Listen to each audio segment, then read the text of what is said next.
Have you ever noticed how a perfectly placed question can just, well, crack open a conversation? Oh, absolutely. It's not just about getting an answer, is it? It's like unlocking a secret chamber within someone, revealing worlds you never knew existed, creating this sort of instant thread of connection. Yeah, yeah. Today, we're doing a deep dive into that very truth. We're exploring how questions aren't just tools for information, but maybe the actual fabric that weaves us together, hmm building understanding and connection in ways we often, don't even realize. It's such an essential human dynamic, isn't it? And we're Right. looking at a really remarkable guide today. 100 questions that lead to understanding. Right. And this isn't just some list of prompts you rattle off. It's a beautifully crafted resource. We really have a framework designed to foster deeper, more authentic relationships. Okay. And that's across all the different facets of our lives. So whether you're thinking about your partner, your family, your closest friends, or interestingly, even your colleagues at work, Yeah. these questions really aim to elevate those interactions.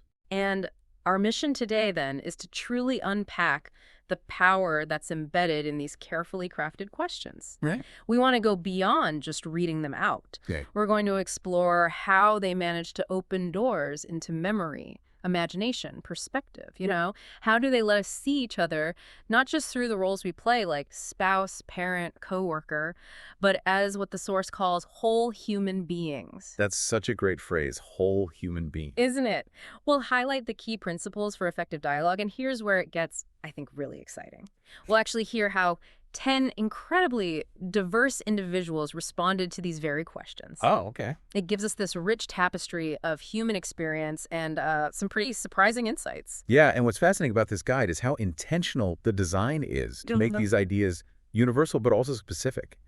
It introduces us to this cast of 10 diverse character profiles. Right, the profiles. And they provide these real evocative responses that just bring the concepts to life. I mean, Yeah. we're talking about people like Aisha Bey, who's a Senegalese French civil rights lawyer, Okay. to Ravi Sharma, an autistic Indian-Canadian organizer, Lynn Tran, who's a non-binary Vietnamese-American engineering student, and Marta Kowalska, a Polish-Ukrainian engineer refugee, among others. Wow, quite a range. A huge range, and each person offers this unique lens, a distinct story, through which we can view these deeply human experiences. It really underscores that this isn't just about ticking off answers on a list. No, definitely not. It's about those aha moments that pop up, that arise from the journey of discovery, both for the person answering and, maybe just as crucially, for the person who's really listening. Okay, so let's unpack this foundational idea first.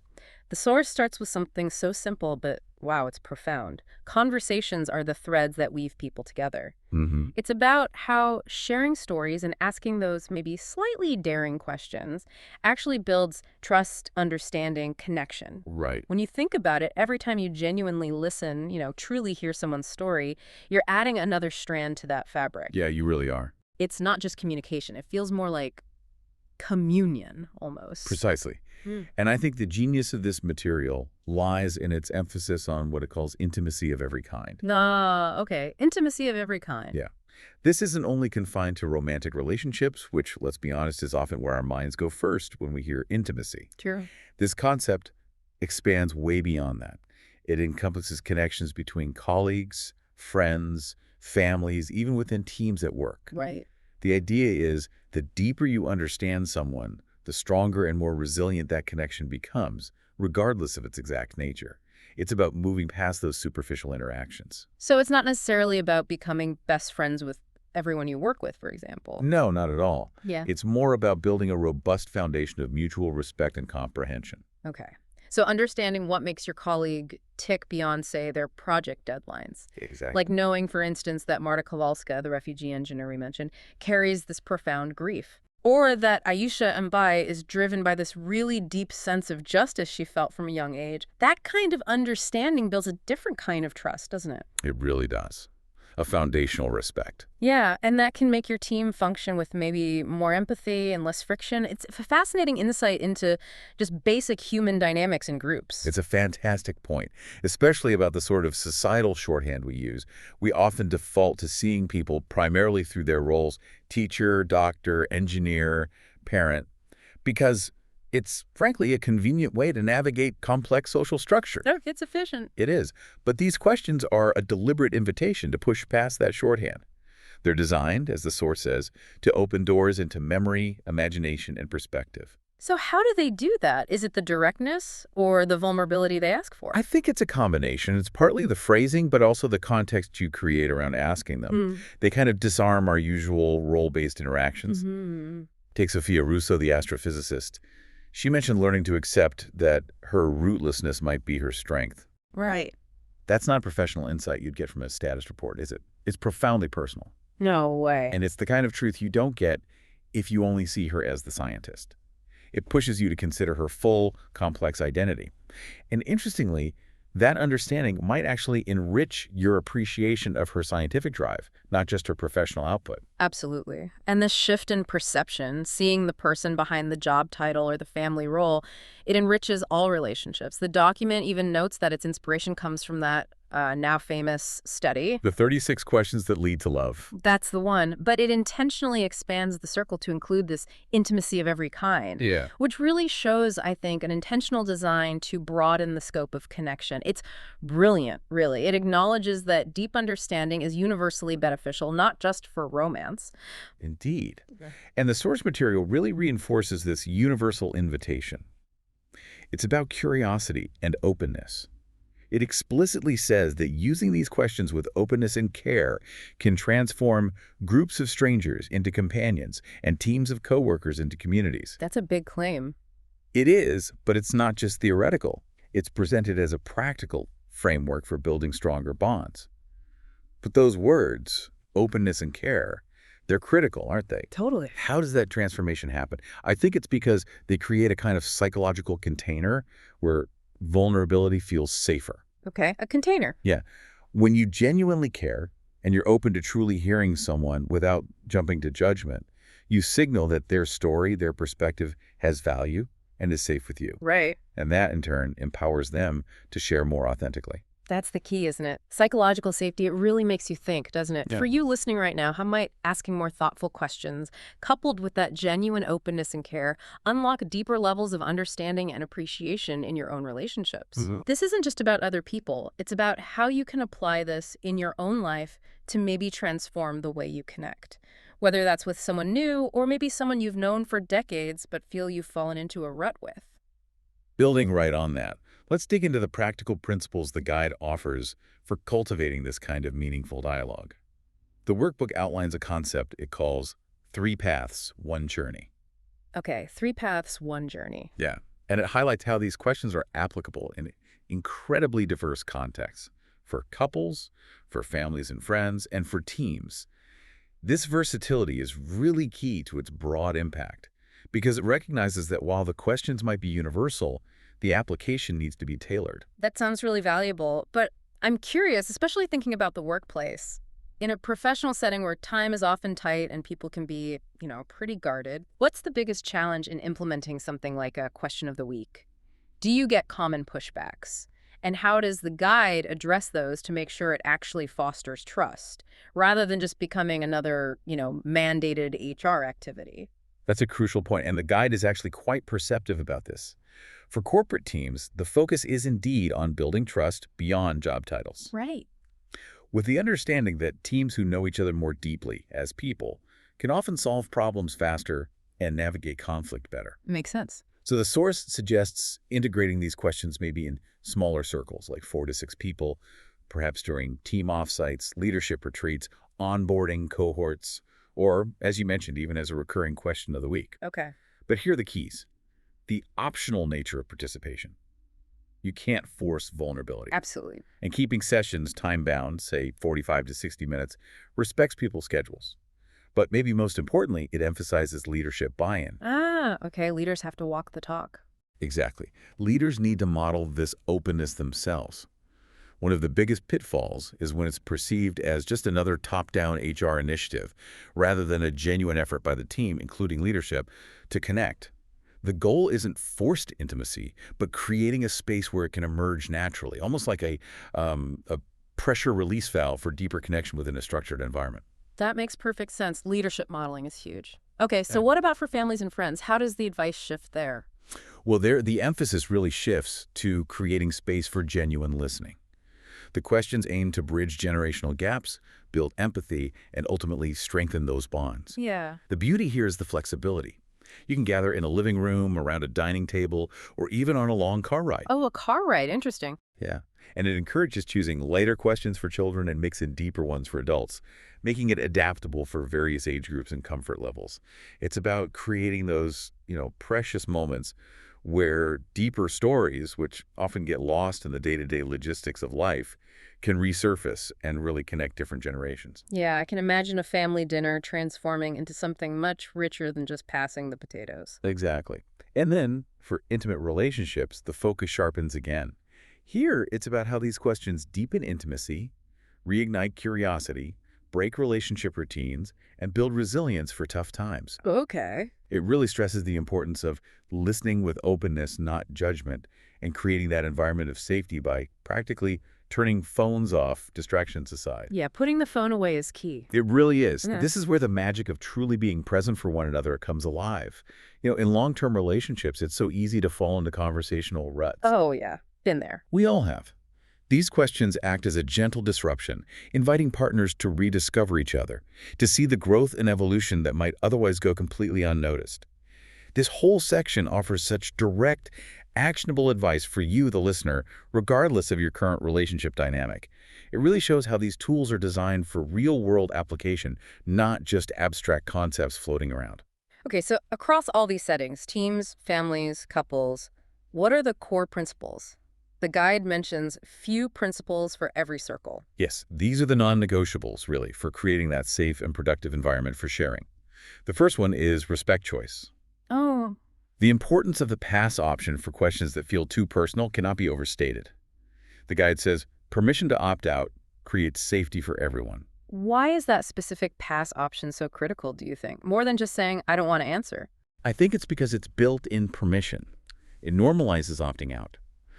If someone feels pressured or put on the spot to share something too personal, it can actually damage trust. It creates a sense of violation rather than connection. The pass option clearly communicates that their boundaries are respected from the outset, and that respect is the absolute bedrock of genuine sharing. Got it. Okay, what's next? Next is balance light and deep. The strategy is pretty straightforward. Start with easy, playful questions before moving into vulnerable ones. This helps gradually build comfort and trust within the group or pair. You wouldn't just jump into someone's deepest fears right out of the gate, would you? No, definitely not. Ease into it. Exactly. It's about creating a gentle gradient of vulnerability, like testing the water before you dive in. Makes total sense. And then listen with care. This one seems obvious, but the guide emphasizes these are not prompts for debate or judgment, but invitations to hear each other's truths. Why is that distinction so vital? What happens if we forget to listen with care in these moments? Well, if we forget, we basically lose the whole point. We lose the essence of connection.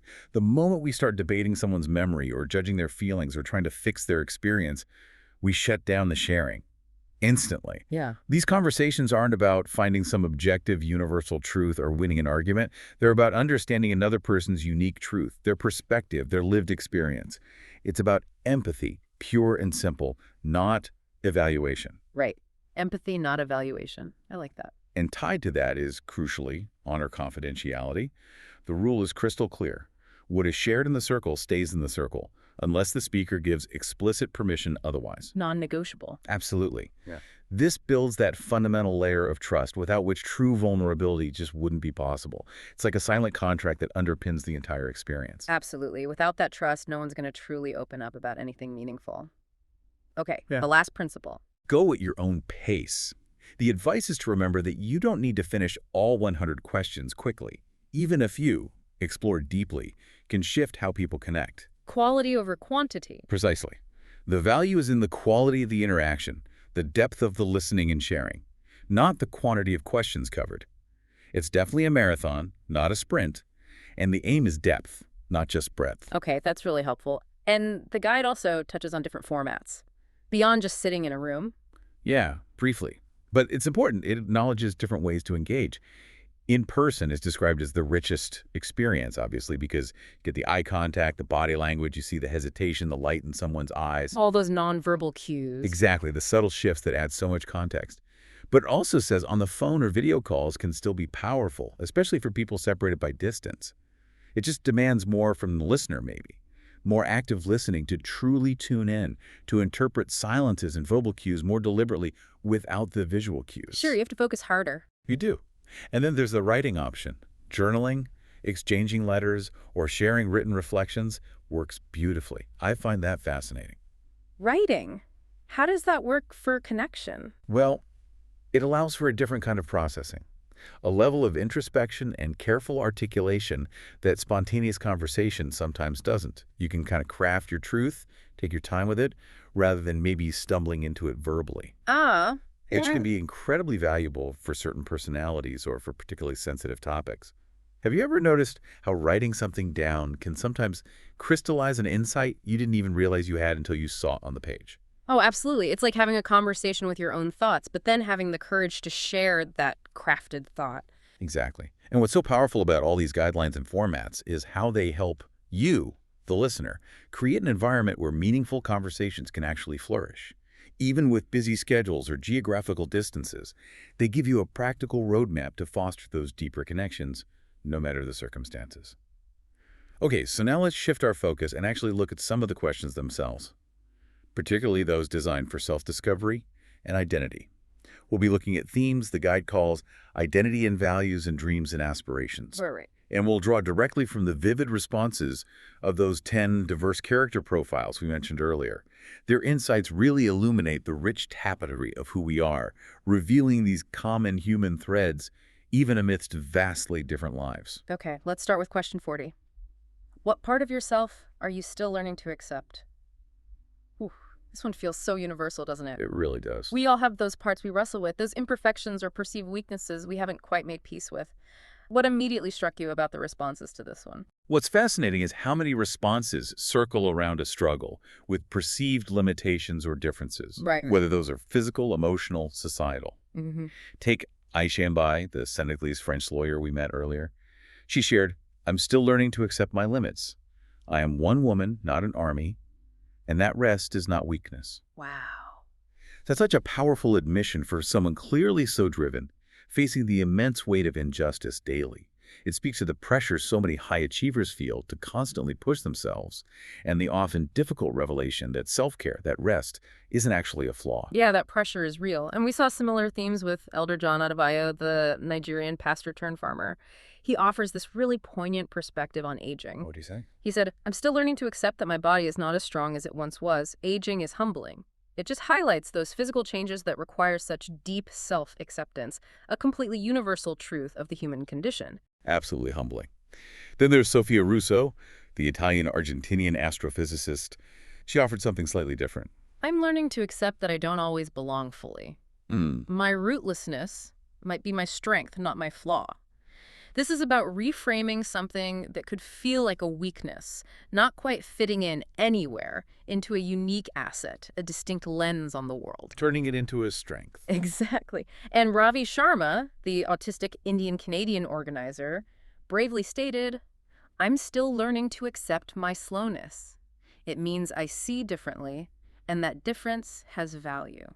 Oh, that's beautiful. Isn't it? It's this powerful assertion of neurodiversity as a strength, moving beyond just simple acceptance to actually celebrating a unique perception of the world. It's incredible how many of these individuals are actively reframing their challenges into strengths, or at least trying to understand them differently.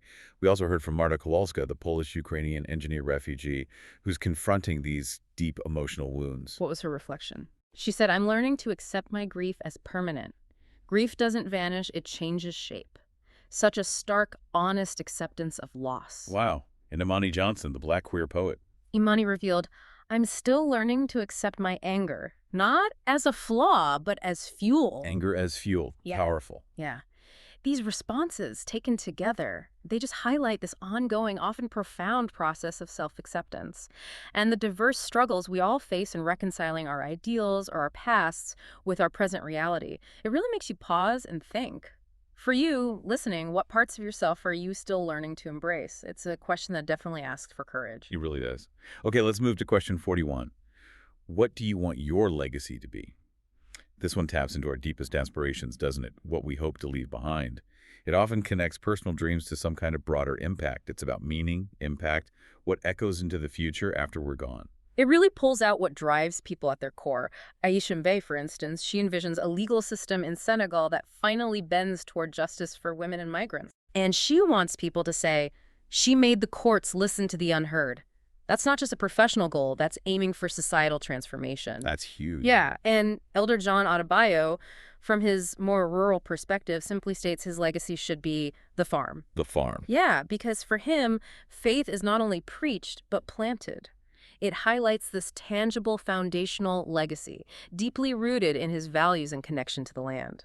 That's beautiful in its simplicity and depth. And then there's Sophia Russo, the astrophysicist, who yearns for discovery Yeah. data that expands human imagination. Right. She hopes to help humanity see even one new world, and maybe a little girl somewhere decides to become a scientist because of it. Her legacy is about sparking wonder, inspiring future generations, expanding the frontiers of human knowledge. It's not just about her, it's about that ripple effect. Yeah, paying it forward through discovery. Similarly, Imani Johnson, the poet, wants her legacy to be fire, the flame of words that lit others' paths. The power of words. Exactly, speaking to the enduring power of art and activism to inspire and guide others. And what about some of the others? Tommy, the high schooler, Zara, the journalist. Right, Tommy Nguyen, the young Vietnamese-American high schooler. His vision is clear. Invention. Robots, rockets, machines that make life better for people like my parents. It's both practical and deeply personal, tied directly to his family's immigrant experience. Wow, at 15. Yeah. And Zara Al-Farsi, the Omani travel journalist, dreams of writing a novel so sweeping and true that it bridges cultures, something that lets East and West see each other clearly. Bridging cultures through story. Exactly. What's remarkable across all these is how the powerful aspirations often intertwine individual passion with this desire for collective good or deeper understanding or tangible improvement in the world. It really prompts the question for all of us. What enduring mark do you hope to leave? A big question indeed. Now, for question 54, what is the most surprising thing you've learned about yourself so far? This one invites introspection into personal growth, those unexpected revelations about who we are. It's about those moments when you kind of look back and realize, I'm not quite who I thought I was, or capable of things I didn't expect. Exactly. Aisha Mbaye found, I am braver than I thought, she said. I never imagined I'd stand before judges. I found courage waiting for me there. Wow. It's that discovery of inner strength right when facing daunting challenges. A realization that courage often only reveals itself when it's tested. So true. You don't know you have it until you need it. What about Carlos Reyes, the teacher? Carlos, the gay Mexican teacher, was surprised to learn I can live openly and still be loved in my hometown. He said, I expected rejection forever, but I've also found unexpected allies. That speaks volumes about overcoming deep-seated fears and finding acceptance where you least expected it, challenging preconceived notions about his own community. That's incredibly moving, finding allies instead of rejection. Yeah. And Linh Tran, the non-binary Vietnamese-American student, discovered something profound about identity. My contradictions are not flaws, they said. Those contradictions are my strength, a remix that makes me unique. A remix. I love that. Isn't that great? It's this beautiful affirmation of their multifaceted identity, turning internal complexity from a source of confusion into a source of power. That's fantastic. And Elder John Adebayo also found something unexpected. He did. He found unexpected joy. I love farming more than preaching, he admitted. Tending soil has brought me a peace sermons never did. Just a surprising shift in purpose later in life that brought him serenity, highlighting that our paths can evolve in really unexpected ways. It's never too late to find a different kind of peace. What about Sophia, the scientist? Sophia Russo, the astrophysicist, learned something about her own needs. I need people as much as I need the stars, she thought. I was a solitary scientist, but the laughter of colleagues, the warmth of family, I crave that just as much. The human connection. Yeah, a realization of that deep human need for connection, even for someone seemingly dedicated to solitary intellectual pursuits. And Ravi Sharma, the autistic organizer, shared a huge personal milestone. I can speak in public at all. He remembered, as a child, I could barely talk in class. The first time I read a poem on stage, I shocked even myself. That's a massive triumph. Huge. A triumph over personal barriers, a testament to finding one's voice against all odds. These surprising revelations really underscore that journey of self-discovery and how often our greatest strengths or deepest needs emerge from unexpected places or challenges. It makes you wonder, what has surprised you about yourself in your journey so far? All right, let's transition now to how these questions illuminate our connections with others, both the joyful parts and the painful ones, and maybe our fundamental need for understanding from others. We're moving into themes the guide calls beginnings and memories and relationships and connection.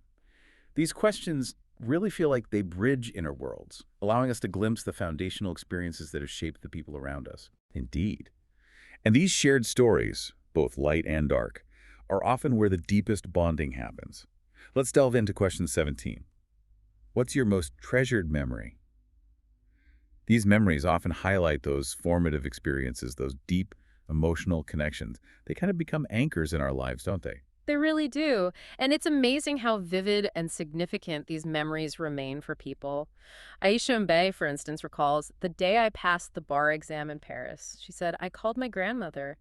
She ululated so loudly that the neighbors joined in. Oh, that's wonderful. Isn't it? It's not just her personal triumph, it's this shared moment of community joy, celebrating her achievement, acknowledging her deep roots.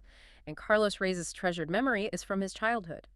Evenings when my grandmother would light a small fire, tell Mayan myths, and let us drift into sleep with her voice. Ah, storytelling. Yeah, it speaks to that ancestral connection, early education through story, a beautiful inheritance passed down through generations. That sense of lineage is powerful. What about Sophia Russo? Sophia describes, the first time I looked through a telescope as a teenager, I saw Saturn's rings. She said, I cried not because I understood, but because I didn't. That awe still lives inside me. Wow. Awe is a treasured memory. Yeah, a foundational moment of pure wonder that literally shaped her entire path. It demonstrates the profound power of not just knowing things, but feeling the vastness of the cosmos. That hits deep. And Ravi Sharma. Ravi's treasured memory is reading my first poem aloud at a youth workshop. He remembers, for once my difference wasn't shame, it was strength. That memory keeps me brave. Ah, that moment of acceptance. A moment of profound acceptance and self-affirmation, where vulnerability transformed into power right before his eyes. These aren't just pleasant recollections. They feel like defining moments that shaped who these people are. For you, listening, what memory do you carry that still lights you up no matter what else is going on? Now, for the contrasting perspective, which is just as important for understanding someone fully, question 18. What's your most terrible memory? Sharing these, or even acknowledging them internally, is an act of deep vulnerability. They reveal the scars that shape us and often the origins of our deepest convictions or fears. Yeah, these responses are incredibly raw, and you can feel the weight they carry. Aisha Mbai painfully remembers watching a childhood friend forced into marriage at 14. She said, that moment carved something into me, the anger, the helplessness. It is why I fight so fiercely in court today. So the terrible memory became fuel for her life's work. Exactly. A horrific memory turned into this powerful catalyst for change. Similarly, Carlos Reyes recounts that moment of deep personal rejection. The day I told my father I was gay, he slapped me, turned away, and said, you are no longer my son. Oh, heartbreaking. Just an enduring scar from a life-altering conversation, highlighting the profound pain of familial disapproval and rejection. That kind of wound runs deep. What about Sophia Russo's terrible memory? Sophia's grief is tied to unfulfilled dreams and loss. Standing at my father's hospital bed, she said, he never lived to see my doctorate. His last words to me were, keep looking at the stars, the loss still eclipses me. The weight of that unshared future, that final encouragement mixed with loss, is just palpable. Oh, wow. That's heavy. Yeah. And Ravi Sharma shares a traumatic experience of othering from his school days, being locked in a supply closet by classmates. He said, that day taught me how cruel people can be to those who are different. It's why I fight now, but the memory still shakes me. That's awful. But again, the pain fueling the fight. It seems to be a common thread. These experiences of profound pain and injustice, while deeply personal and scarring, often become the wellspring of resilience, empathy, and purpose later on. It makes you reflect, doesn't it? What challenging experiences have profoundly impacted your life, and how? It certainly does. Okay, let's look at question 26. This one's a sentence completion. Complete this sentence. I wish I had someone with whom I could share. This really taps into that universal longing for deeper understanding and resonance. It often reveals a hidden desire for connection around specific, maybe unacknowledged or vulnerable parts of ourselves. This question is so revealing because it points directly to our unmet needs for connection, the things we hold close and wish someone else could truly get.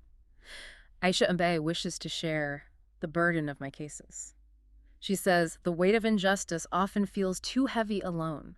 She's seeking not just sympathy, but a partner in her fight, someone to help shoulder the emotional load. The need for an ally in the trenches. Exactly. And Carlos Reyes longs for someone to share my love for Mayan theater. He dreams of someone to write, direct, and dream plays that honor our heritage. It's a desire for a creative soulmate, really, someone who shares his specific cultural passion. That specific shared interest. And Lin Tran. Lin Tran expresses a wish to share the contradictions of being me, Vietnamese yet American, queer yet caring tradition, tech nerd yet DJ. It's this deep desire for someone to see and embrace their whole, complex, multifaceted self without needing neat boxes or explanations. Just acceptance of the remix. Yeah. And Ravi Sharma offers a quieter but maybe equally profound wish: silence. He clarifies, not awkward silence, not impatient silence, but quiet that feels safe, warm enough. Wow. Shared, comfortable silence. Yeah, it highlights this deep need for a specific kind of nonverbal understanding and acceptance, just being together without the need for words. That's powerful. It's fascinating how many of these desires really revolve around being truly seen and understood for one's authentic self, whether that's in shouldering a burden, sharing a creative passion, embracing contradictions, or even just sitting in silence. We also heard from Zara Al-Farsi, the journalist. Yes, Zara longed to share the road without guilt. She wished for a partner who would wander with me through deserts, cities, borders, and still understand my need for independence. Ah, the balance of connection and freedom. Exactly. This question just highlights those specific, often hidden aspects of ourselves we wish others truly saw and accepted. What do you wish you could share more openly with someone? A great prompt for reflection. Finally, for this section, let's look at question 57. What is one question you wish people would ask you more often? This is so interesting because it reveals what truly matters most to people, and maybe where they feel their deeper selves are often overlooked or misunderstood. It's practically an instruction manual on how to connect with them more meaningfully. It really is. It tells you exactly what they value. Carlos Reyes wishes people would ask, what stories do your students tell? He explains, it would honor them and remind me why I teach. It's a desire for his passion for education and the young lives he impacts to be seen and valued. Beyond just, how was work today? Exactly. Lin Tran wants to be asked, what does freedom feel like for you? They add, I want to share what mine means without always having to justify my existence. That speaks to such a deep longing for validation of their lived experience, without constantly needing to defend or explain it. To just be asked about their internal world on their own terms. Precisely. And Eldejon Adebayo yearns for the question, what do you see when you look at the soil? Because he says, to me it's not just dirt, it's memory, faith, history. He wants to share his profound, almost spiritual connection to the earth. That's beautiful, Sophia Russo. Sophia, the astrophysicist, wishes people would ask, what do the stars teach you about being human? Her answer, it's perspective, humility, awe. She wants to share the deeper philosophical takeaways from her work, not just the technical data points. Moving beyond the what to the why, or what does it mean? Exactly. These responses are basically a direct invitation for you, the listener, to practice more intentional and empathetic inquiry in your own conversations. They tell us where the real gold is buried in people's lives, what they genuinely want to share about themselves, if only someone would ask the right question. Okay, let's move into our final section now. We're exploring questions geared towards reflection and wisdom, the lessons learned from life's journey. We'll delve into themes that guide labels resilience and adversity, and conversations that matter. This is really about personal growth, the sometimes surprising impact of kindness, courage in facing adversity, and those hard-won lessons gleaned from just living life. Right. Start with question 46. What is the kindest thing anyone has ever done for you? These stories are often incredibly moving, and they really emphasize how seemingly small acts of kindness, or sometimes very large ones, can have a profound, even life-altering impact, often landing at crucial turning points. They really do reveal the immense power of human connection and generosity. Aisha Mbaye recounts this incredible story. My grandmother sold her jewelry to pay my first year of law school tuition. Wow. Sold her jewelry. Yes, and told her these jewels will shine brighter in your future than on my neck. I mean, that's not just kindness. That's a monumental act of sacrifice and profound belief, literally investing her most precious possessions in her granddaughter's future. That's incredible. Just goosebumps. What else stood out? Carlos Reyes remembers when his partner, Andres, painted that mural of Mayan myths on the school wall without being asked. For Carlos, it was proof that my work mattered. Kindness manifesting as powerful affirmation, recognizing his dedication and passion when maybe he felt unseen. That validation can mean everything. It really can, and Lin Tren's best friend Mai used her savings to buy me DJ equipment. Mai told them, "Your voice deserves to be heard, not hidden." That's kindness as direct empowerment, giving Lin the tools and the confidence to express their unique voice. Investing in someone's potential. Exactly. And Ravi Sharma cherishes a memory of a teacher who let me stay in her classroom during noisy lunch breaks. The teacher simply said, "This is your safe space." Ravi reflected, "That simple act saved me." Kindness is sanctuary, providing a crucial haven for a child who felt overwhelmed and unsafe elsewhere. These are moments where simple human compassion genuinely changes a life's trajectory. They absolutely do. What about Marta, the refugee? Or Imani, the poet? Marta Kowalska recalls that crucial welcome when they first arrived as refugees. A German neighbor brought us hot soup and blankets the first week, and the neighbor said simply, "You are welcome." Kindness as essential human welcome, a profound gesture in a time of desperate need and uncertainty. Basic human decency, meaning the world. Absolutely. And Imani Johnson shares how her partner Joy memorized my poems and recited them to me when I doubted myself. Imani said, "That kindness lit my fire again." Kindness is this incredible source of renewed self-belief, a powerful reminder of one's worth and talent reflected back through another's unwavering faith. It really makes you stop and think, who has shown you unforgettable kindness and how did it change things for you at that moment? Such powerful examples. Okay, next, question 47. What is the most courageous thing you've ever done? These stories are fascinating because they often redefine courage. It's not always grand, heroic gestures on a battlefield. More often, it's deeply personal acts of integrity, vulnerability, conviction, often against significant internal or external odds. Totally. Aisha Mbaye bravely recalls defending a trafficked girl in a case everyone told me to drop. She knew it was risky, but she said the girl told her later, "For the first time, someone believed me." Aisha reflected, that was courage. Courage found in advocating for the voiceless, standing firm against systemic pressure for someone else. Using her strength for someone vulnerable. Exactly. Carlos Reyes's courage was rooted in authenticity.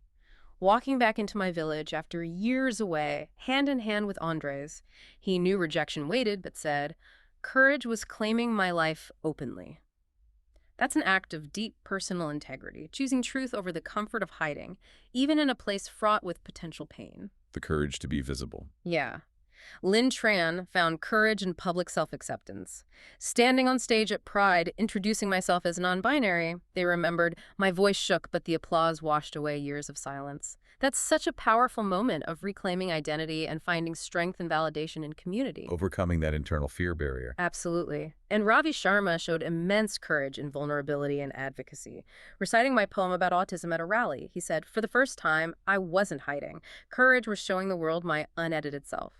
It's the courage to show your authentic, maybe different self to the world, even when, or especially when, it feels terrifying. That's huge. And Marta? Marta Kowalska's courage was starkly about protection and survival.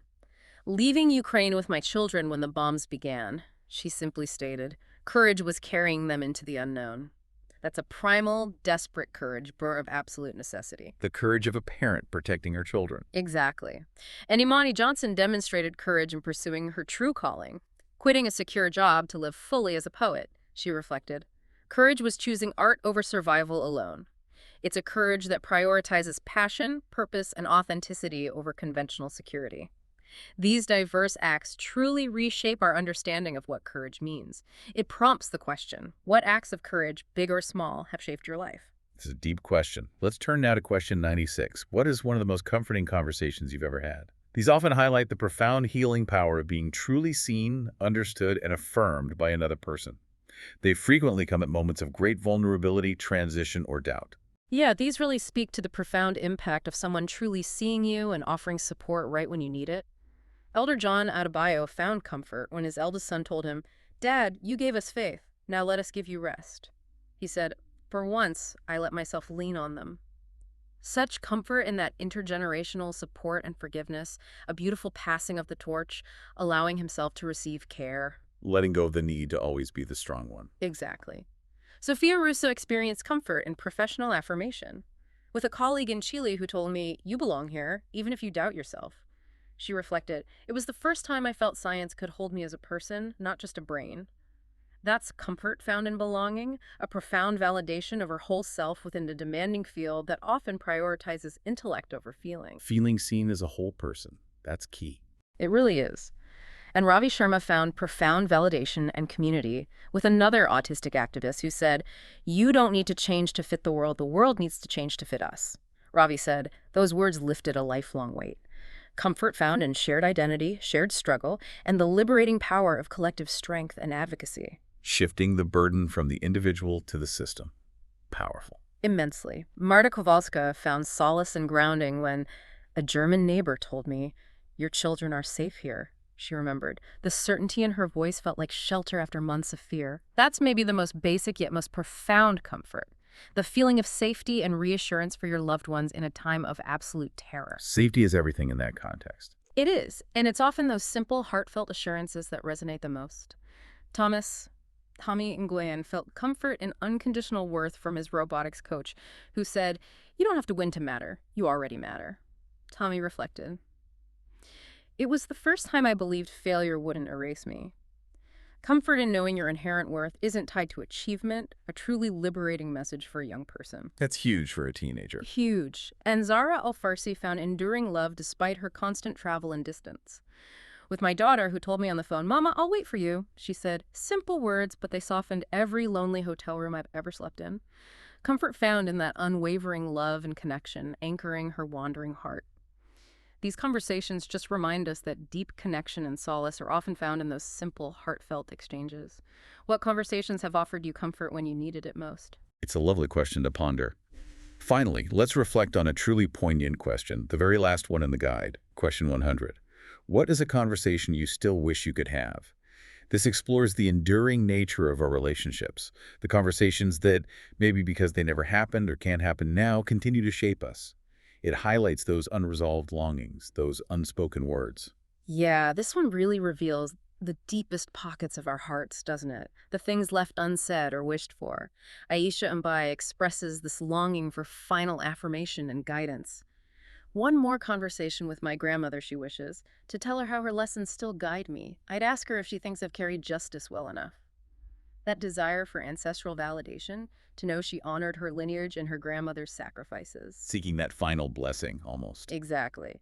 Sophia Russo wishes for a posthumous shared joy and validation. A conversation with my father, she longs, to tell him about the galaxies I've mapped. I want to hear him laugh and say, "The stars were worth it, Sophia." A deep desire to share her life's triumph with the one who first inspired her wonder. Oh, to share the success with the person who believed in you. Yeah. And Ravi Sharma yearns to offer comfort and foresight to his past self. A conversation with my younger self. He'd tell that lonely kid hiding in the library, "You are not broken. One day your voice will echo." It's such a powerful wish to go back and heal old wounds with the wisdom gained over time. Giving your younger self the hope you needed then. Exactly. And Marta Kowalska holds this deep, visceral yearning for direct, tangible connection amidst the ongoing separation and hope of war.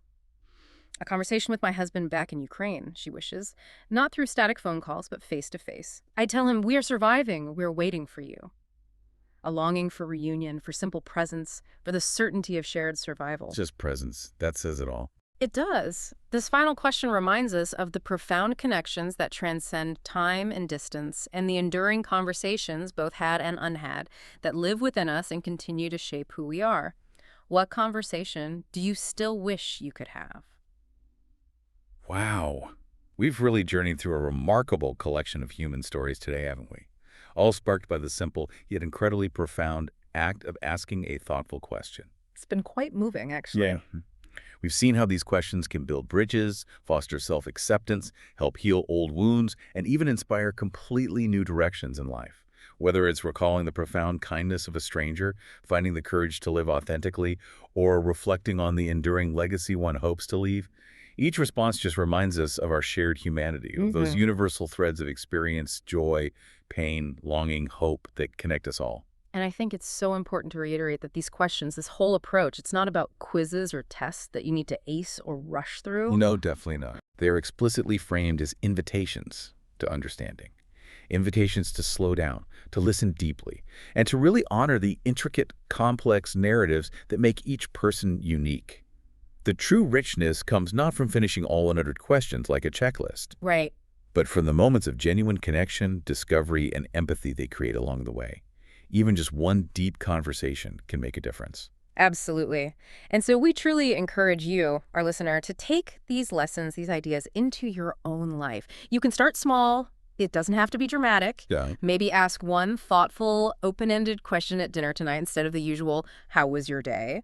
Or invite a colleague to share a personal insight during a casual coffee chat, beyond just work talk. Or simply commit to listening more attentively with real openness and care to the people already around you.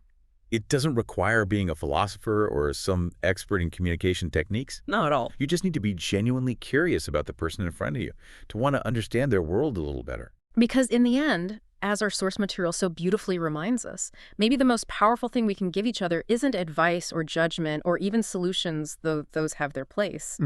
Perhaps the most powerful thing we can give is simply our attention, that full, undivided presence, the willingness to sit together and simply say or convey through our listening, "Tell me your story. I'm listening." That ultimately is the gift, isn't it? The Yeah. gift of truly seeing and allowing ourselves to be seen.